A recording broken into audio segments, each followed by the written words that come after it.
Émilie Dez pour les infos. Bonjour Christophe, bonjour à tous. Paris se dit ouvert aux discussions si Londres respecte ses engagements. Au cœur des tensions, les licences de pêche accordées aux Français, moins nombreuses que prévu.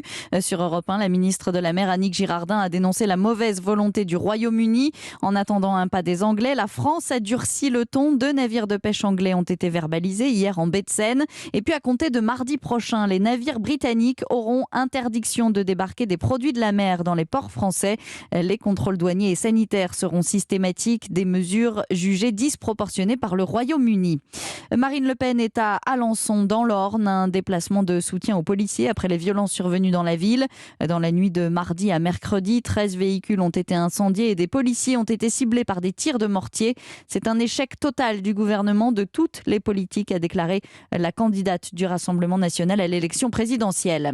Dans l'actualité également, cette information, Europe 1, Total Energy va bientôt équiper toutes ses stations-service sur les autoroutes et les voies express de bornes électriques haute puissance.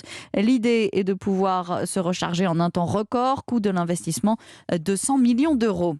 Didier Raoult l'assure, non, il n'y a pas de recherche sur le traitement de la tuberculose au sein de l'IHU de Marseille. Selon Mediapart, pourtant, l'établissement dirigé par le professeur a entamé en 2017 une expérimentation sauvage contre la maladie. Des essais qui ont provoqué de graves complications chez plusieurs patients, dont un mineur. Le parquet de Marseille a été saisi. Le recours aux tests anti-Covid en nette baisse 2 semaines après la fin de la gratuité.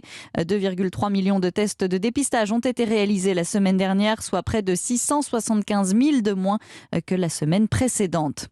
L'organisateur du vol qui a coûté la vie au footballeur Emiliano Sala a été reconnu coupable de mise en danger par un tribunal du Pays de Galles.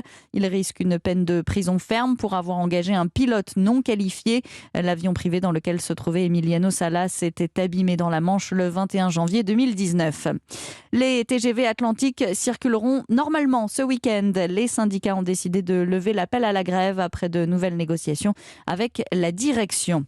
Le Brexit aura à long terme un impact plus important que la pandémie sur l'économie britannique. C'est ce qu'assure le président d'OBR, un organisme public de prévision budgétaire.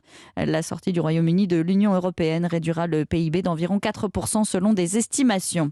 Kylian Mbappé est forfait pour le match demain face à Lille. La star du PSG souffre d'une infection ORL. Sa reprise de l'entraînement est prévue en début de semaine prochaine, avant le match de Ligue des Champions à Leipzig mercredi. Europe 1.